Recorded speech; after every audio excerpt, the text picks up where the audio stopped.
What's up, everybody? It's myself and Conor back again, and today we sat down and we started to have a conversation around Steven Gerrard and is he the right man to come and potentially lead Liverpool someday. But this conversation led into talking about Frank Lampard, and then we thought, you know what, we can have a more broad-ranging conversation here.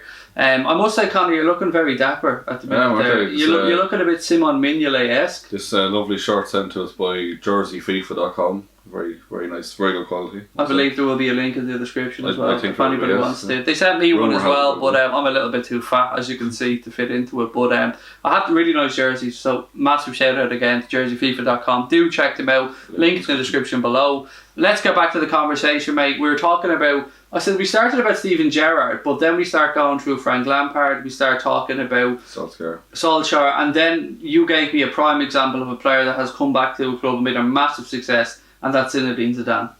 Yeah, it's a strange one because, especially with Lampard now going recently, you have to look at his managerial credentials and you'd think, would he have gotten that job if he wasn't Frank Lampard, like with the experience he has? And the answer is quite simply no. So like, I know it does work out, like Zidane, he didn't have any experience other than, I think, did he manage like the under-21s at Madrid or something like that? I think it's called the Castilla. Yeah, it was one of the youth teams, I know. But like, it can work out, but it's such a risk, I think. Like, it's all just sentimental. Same with United with Solskjaer. Like, I know he's had a good patch, then hasn't gone well from recently, but he could turn it around. Yeah, Madrid and Zidane is a really interesting, I suppose, focal point to talk about because, I mean, you're looking at a player that he's probably the Pierluigi Collina of footballers, in that you just won't give him shit. Like, you just know he commands respect. Not saying Frank Lampard, Gerrard and Solskjaer don't command respect, but it's not the same character. Yeah, and like what he achieved as well at Madrid, and then he was brought through and he served his time in the Real Madrid Castilla side or whatever they're called, and he went in and he won 3 Champions Leagues in a row. Now, you cannot argue with that, but how much of that was down to Zinedine Zidane's tactical nous? So much of that was down to the fact that he had Modric, Cristiano Ronaldo, and a plethora of top quality players. So to use him as the pinnacle of what can go right, I think we can place him up here as. I still think what they've done now, by the way, bringing him back, is a desperation move because the club's up shit creek. But that's not what we're here to talk about. So now we'll go to the very other end of this and we'll talk about Frank Lampard. We'll get on to Stevie G at the very end. But Frank Lampard right now had a decent year at Derby County. Got them to the playoff final, lost, didn't go up. Then the job became available at Chelsea because Maurizio Sarri won the Europa League and got them to another cup final, but apparently that wasn't good enough, so he got the boot. They have a ban from buying players, so Frank Lampard, I don't want to say he has a built-in excuse already, but is the fact that he can't sign players going to buy him more goodwill with the fans, do you think, on top of obviously his reputation as being a Manchester City and Chelsea legend? Yeah, like they're obviously going to turn on that quickly, and like I said, they probably will just blame like the board or something for not preparing for the transfer ban, because it probably was obvious it was coming. But that's so tricky. Like, I don't know. It's been very interesting to see how that works out. But I remember saying in another video before, Frank Lampard's a very intelligent fella, and there was one lad in the comments going, "He's a tick. He's a tick." Like, literally, genuinely, he is I think he studied Latin in school as well. He's a very intelligent lad. Like, people stereotype footballers a lot of the time as being idiots. Yeah. Frank Lampard is a very astute, intelligent man, and I think when he was a pundit, I actually thought for the time he was a pundit with BT, I always enjoyed listening to him talking about the game. And I honestly think he'll go on to have a good managerial career, but is 1 year at Derby County enough to then go and take over a club that has recently won the Premier League in recent history, like that has won the Europa League this year, that's back in the Champions League football next season? A club that, because they can't sign players, are kind of under pressure. They've sold Eden Hazard. Now, they always had Christian Pulisic coming in, and he was able to get Kovacic tied down as well. And I think there was somebody else renewed the contract recently as well. I think it was the guy that was out injured for a long time. English guy, not Callum Hudson-Odoi, the other guy, big unit midfield attacking. I can never think of his name. Loftus-Cheek, yes. I think he came back from an injury and he signed an extended deal with them as well. So he does have some decent players there, but he can't go out and play in the transfer window. So I just don't know. I think this particular case might have been an opportune moment for both Frank Lampard and Chelsea, and it's probably a little bit different to other situations that we're going to talk about. Yeah, but like I said, it's a transfer ban, it changed everything. But you said about Lampard being a good pundit. Like, we've seen what Gary Neville say, he's probably one of the best pundits you could listen to, and he completely flopped at Valencia. Like, so not saying it's going to happen to Frank Lampard, but it's not exactly a great thing to base the decision off of.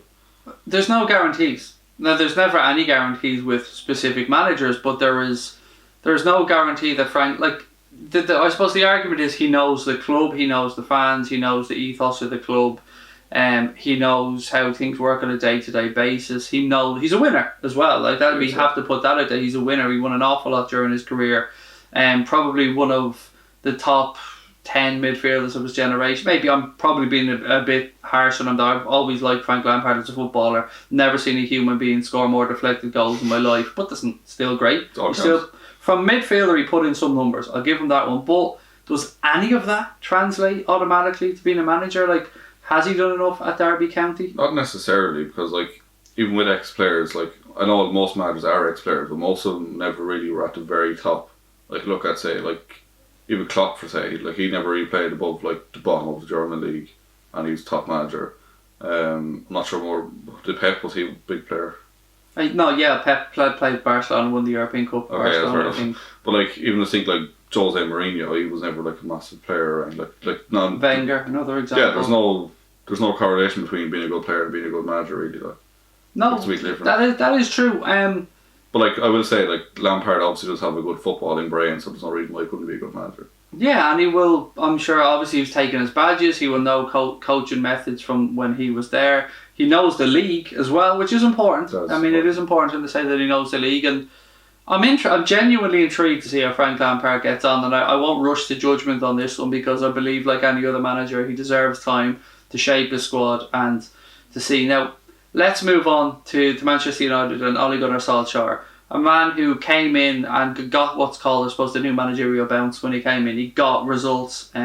Fixtures were kind of a bit favourable. Yeah, they were a bit favourable for him. Still impressive though. Like, what was it, 8 or 9 games in the trot? Like, it's hard against no matter who you play. He got them back into the conversation for the Champions League places, which I didn't think there was any hope of.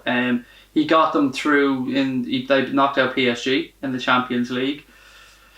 Then the board, for me, rushed into judgment on giving him a contract. I don't see why they didn't hold off till the end of the season. And I think if they did hold off to the end of the season, they probably wouldn't have given him a new contract. Now, this is just my guess. Or maybe 1 year. Wouldn't give him 3 years. Like. Yeah, and I suppose, to be fair to Ole Gunnar Solskjaer as well, Manchester United are a mess. I mean, you'll go in and we'll talk about, they've signed Marcus Rashford on a shitload of money, they've signed Martial on a lot of money, players that were in the last years of their contracts are about to run out, and Ole Gunnar Solskjaer will be able to work with them from an attacking sense. He knows that he's a good player, but they're talking about bringing in a sporting director, a director of football, whatever you want to call it, and even the names being bandied around for that. Like, we've seen Rio Ferdinand, we've seen Darren Fletcher, and we'd seen the guy who was their one of their coaches that's been there for many years, Mike Phelan, who was a good show. To be fair, if Mike Phelan I would have understood, but we've seen some crazy names linked to that director of football role. And then we talk about Mr. Woodward,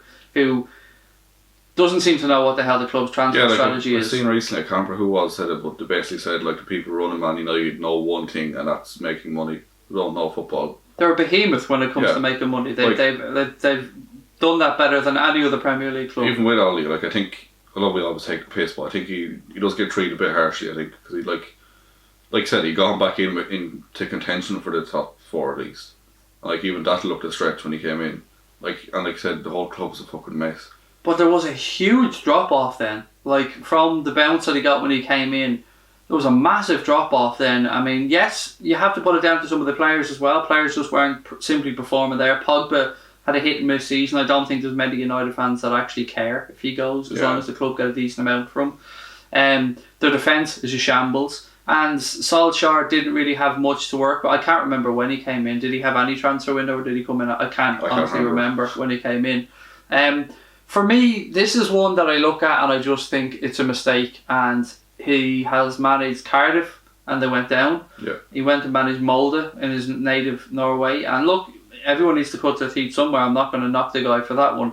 I just think you're talking about Manchester United here. If Steven Gerrard came in tomorrow to manage Liverpool, I'll be saying no. Yes. No, and we'll get on to him in a minute. I'll be saying no, it's too early. So for Ole Gunnar Solskjaer to come in and manage a club that's in distress, that doesn't have an identity in the transfer market, that the clubs, people are moaning about the owners, for him to be able to come in, and yes, he can say that he's going to sign up the best youth players and that he's going to change the philosophy at Manchester United, but will they give him time? If I'm putting money down right now, and I promise you I don't want this to sound like a cheap dig at United, but I don't think he's lasting the season. No, he'd probably be gone. I think, if I had to predict, I'd say he'd be gone at Christmas or January. But like I think it's too quick to judge him. Yeah, I think give him. I'm not saying that clubs should give him a year, but I think whatever way this season goes, we should base him off that rather than the 2 or 3 months he had last season. Yeah, I'm gonna have. It's very harsh to judge him off just that. I think I'm gonna get Mark Aldridge on for a chat soon enough, and I'll be interested to see when some more transfer business is done, how a die-hard United fan like himself looks at this. Because I mean, he'll want Ole to do well. Of course he will. Manchester United fans love the guy, and I absolutely get it. The goodwill towards him is there. You can see it. You could see it from the fans at the end of last season. It's interesting, and it's one to keep an eye on. Now we'll move on to Stevie G. As I just said, if it was this season, I wouldn't want him coming in. I wouldn't either. Even if he spends 2 more years at Rangers, and what has Klopp got left? 3 years on his deal, on his current deal. For me, in those 3 years, when I seen a link pop up, let's say, to Steven Gerrard managing Newcastle, I know the Mike Ashley situation's a joke, but that's the type of club that I want him to steer himself into the Premier League, but a club that we can pallet, if you get where I'm coming from. And Newcastle's a club that I think most, or a lot of Reds, maybe it's their second, their third, they don't mind Newcastle. They have a decent rapport. The fans treated Rafa amazingly well. Rafa fell in love with their club as well. So there's some clubs like that you just think, hey, you could manage them and then come to us, but he's not going to manage in a Chelsea, a Manchester City, an Arsenal, and then come into Liverpool. That ain't going to happen. So where does he get the experience then? Would you be happy if he done 3 more years at Rangers and then came in? It depends what it is, because even in Scotland, Celtic have such a tight grip on that league that just win it so easily every year. If he manages to get Rangers to that position and knock Celtic off the top, that's an impressive job. Then maybe. But if he just kind of sinks into mediocrity and Rangers keep finishing second or third, then no, he has to get more experience. I personally just want another year in Scotland, see what he can do. But for me, I think he needs to get higher level Champions League experience. Because you're talking about coming in and managing a club, and it's 3 years. Let's say 3 years, and we will probably be in the Champions League because the squad that we have now, even 3 years older down the line, we've a good probably squad. Yeah, so I'd say it's fairly confident we'll probably be a Champions League or a Champions League challenging club at that point. So for Steven Gerrard to come in and have a manager at Rangers for 3 years, even if he wins the Scottish League title, for me, no, still, I would probably rather look at Pep Linders at that point than Steven Gerrard. So what does he do? What will be the options here? It looks like he's going to stay at Rangers for this season. And he's also utilised Liverpool quite well for his loans and stuff as well. I do like that. It's good rapport there. So it is, but it's also a hard way of judging his progression because he's getting handed decent jobs. Yes, exactly.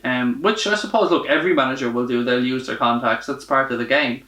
So for me, it's a no if he stays up at Rangers.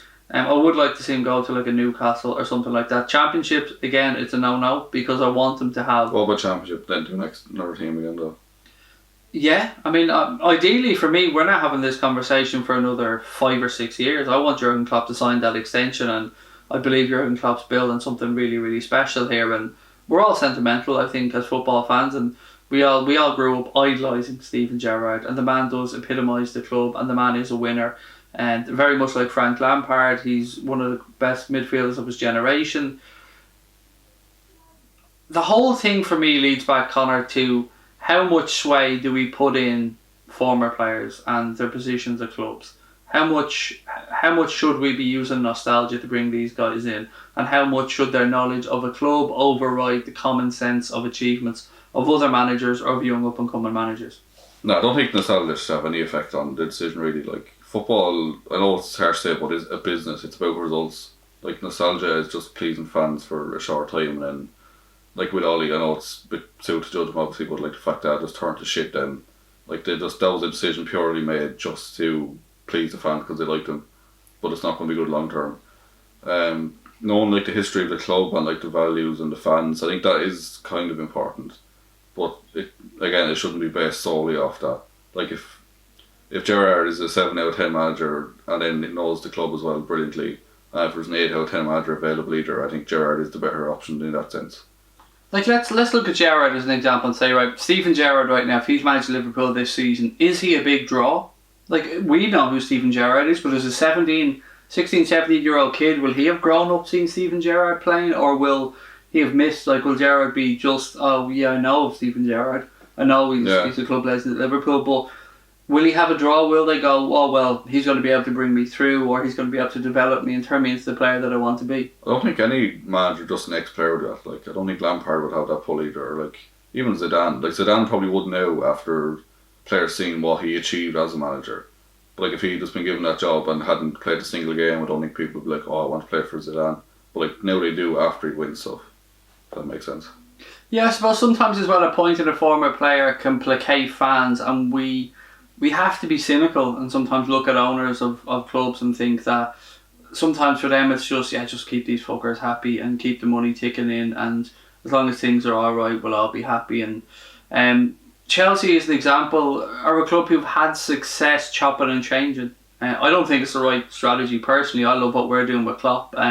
What Arsenal did under Arsene Wenger, although at the end it didn't work out. What United did under Alex Ferguson, all that type of stuff. I mean, I don't think that's an accident that you get prolonged success like that. So for me, I guess I'm on the fence on this one, and like us guys, I'd love to know what you think on this, and I'm sure Conor would as well. Please do let us know in the comment section below. And if you feel we've been very hard on a particular club or particular player, I promise you it wasn't done intentionally. There was a little side dig around Frank Lampard and the Manchester City legend thing, but other than that, yeah, I've tried to be as honest as we can be on this. As always, thank you very much for your time, ladies and gents. Let us know what you think in the comment section below. Hit that subscribe button as well. Turn notifications on.